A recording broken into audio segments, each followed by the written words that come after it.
जय हिंद दोस्तों। Share market Hindi channel पर आपका स्वागत है।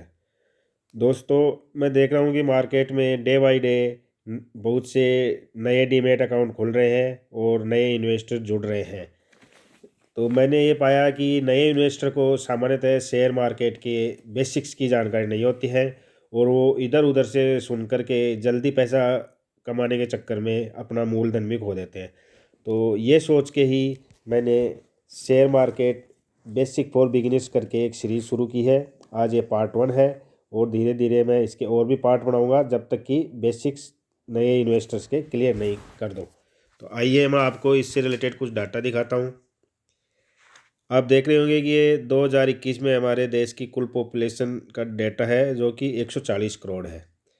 और यहाँ पे आप देखिए, जो जनवरी के अंदर अभी जो अकाउंट खुले हैं कुल मिलाकर के 11 करोड़ अकाउंट, 110 मिलियन यानी 11 करोड़ डीमैट अकाउंट है हमारे देश में। तो आप ये देख सकते हो कि 140 करोड़ पॉपुलेशन में केवल 11 करोड़ डीमैट अकाउंट, यानी कि केवल 8% पॉपुलेशन के पास डीमैट अकाउंट है। हालांकि हम ये भी कह सकते हैं कि भाई हमारे पास बहुत से बुजुर्ग लोग हैं, बहुत से बच्चे हैं, फिर भी हम मान लो अगर 40 करोड़ की आबादी भी हम एक मिडिल एज में माने कि 20 से लेकर के 40 की उम्र में, तो भी शेयर मार्केट में पेनिट्रेशन बहुत कम है। लेकिन यहाँ पे एक ये अच्छी बात है कि अभी जनवरी में 2.2 मिलियन जो दिखा रहा है, 22 लाख डीमेट अकाउंट खुले हैं। तो इससे ये है कि न्यू जनरेशन का इसकी तरफ रुझान बढ़ रहा है और इसीलिए मैं ये सीरीज शुरू किया हूँ। तो अब आइए आपको बताते हैं शेयर मार्केट के बेसिक्स के बारे में। अब यही डाटा मैं आपको दिखा रहा हूँ। यहाँ पे 140 करोड़ पॉपुलेशन पे केवल 11 करोड़ डीमेट अकाउंट और 22 लाख नए अकाउंट खुले हैं जनवरी में। तो न्यू इन्वेस्टर्स को अलर्ट करने के लिए इसके बेसिक्स बता रहा हूँ। सबसे पहले तो ये जानना ज़रूरी है शेयर मार्केट क्या है। हालांकि सब लोग जानते हैं, फिर भी एक बेसिक से हम शुरुआत कर रहे हैं। तो शेयर मार्केट या स्टॉक मार्केट एक ऐसा प्लेटफॉर्म है जहाँ पर स्टॉक एक्सचेंज पर जो लिस्टेड कंपनियाँ होती हैं उनके शेयरों को डिजिटल रूप में खरीदा और बेचा जाता है। बहुत पहले ये फिजिकल फॉर्म में होते थे, लेकिन अभी सारे ही शेयर्स डिजिटल फॉर्म में ही खरीदे बेचे जा रहे हैं। अब शेयर मार्केट काम कैसे करता है, तो इसके देखो मेन कंपोनेंट है। एक तो स्टॉक एक्सचेंज है, फिर स्टॉक ब्रोकर्स हैं, इन्वेस्टर्स हैं, शेयर्स हैं और डीमेट अकाउंट है। अब ये पूरा किस फॉर्म में काम करता है देखते हैं। जो स्टॉक ब्रोकर्स होता है वो निवेशकों व स्टॉक एक्सचेंज के बीच में एक मध्यस्थ यानी मीडिएटर की भूमिका निभाता है।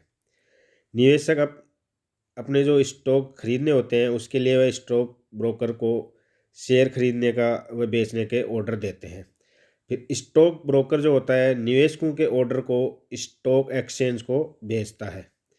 वो स्टॉक एक्सचेंज फिर उन शेयर्स के लिए बायर और सेलर को ढूंढ करके ऑर्डर को एग्जीक्यूट होने पर ब्रोकर को कंफर्म कर देता है। और जब शेयर बायर के पास शेयर आ जाते हैं और सेलर के बिक जाते हैं, तो फिर ये शेयर डीमैट अकाउंट में क्रेडिट व डेबिट हो जाते हैं। तो इस तरह से स्टॉक मार्केट काम करता है। अब हमने कहा था कि ये जो लिस्टेड कंपनियां हैं वो स्टॉक एक्सचेंज के माध्यम से लिस्टेड होती हैं। तो स्टॉक एक्सचेंज कौन कौन से हैं, तो हमारे देश में दो स्टॉक एक्सचेंज है दोस्तों। एक तो है बॉम्बे स्टॉक एक्सचेंज और दूसरा नेशनल स्टॉक एक्सचेंज, जिसको हम NSE भी कहते हैं। तो पहले देखो बॉम्बे स्टॉक एक्सचेंज के बारे में जान लेते हैं। ये एशिया का सबसे पुराना स्टॉक एक्सचेंज है। इसकी स्थापना 1875 में मुंबई में हुई थी। यह भी कंपनी जो है शेयर मार्केट में लिस्टेड है, लेकिन इसके शेयर केवल NSE पर ही ट्रेड होते हैं। तो मैं आपको बता दूं कि बॉम्बे स्टॉक एक्सचेंज पे ट्रेड इसलिए नहीं होते हैं क्योंकि शेयर्स मैनिपुलेशन किए जा सकते हैं खुद के, इसलिए उसका BSE पे प्रतिबंध है और NSE पे ट्रेड होते हैं। यही अगर NSE भी लिस्टेड होती तो उसके शेयर BSE पे ट्रेड होते। दूसरा एक्सचेंज है हमारे पास नेशनल स्टॉक एक्सचेंज। इसकी स्थापना 1992 में हुई थी और इसने अपने ऑपरेशन शुरू किए थे 1994 से और इसका भी मुख्यालय मुंबई में है। तो अब आपको पता चल गया होगा शेयर मार्केट क्या होता है, ये काम कैसे करता है और प्लेटफॉर्म कौन से हैं हमारे। अब शेयर मार्केट के प्रकार। शेयर मार्केट में भी प्राइमरी मार्केट और सेकेंडरी मार्केट दो होते हैं। तो अब पहले जान लेते हैं प्राइमरी मार्केट क्या होता है। किसी की भी कंपनी के शेयर पहले प्राइमरी मार्केट में ही सूचीबद्ध होते हैं। कंपनी स्टॉक एक्सचेंज पर सूचीबद्ध होने के लिए सेबी यानी security and exchange board of India को आईपीओ, जिसको हम इनिशियल पब्लिक ऑफरिंग लाने हेतु आवेदन भेजती है। और जब सेबी से आईपीओ को मंजूरी मिल जाती है तो कंपनी आईपीओ के माध्यम से प्राइमरी मार्केट में सूचीबद्ध हो जाती है।